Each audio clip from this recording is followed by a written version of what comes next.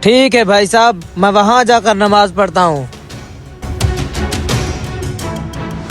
یا اللہ تو ہی سے ہدایت دے، یہاں نماز پڑھتا ہوں۔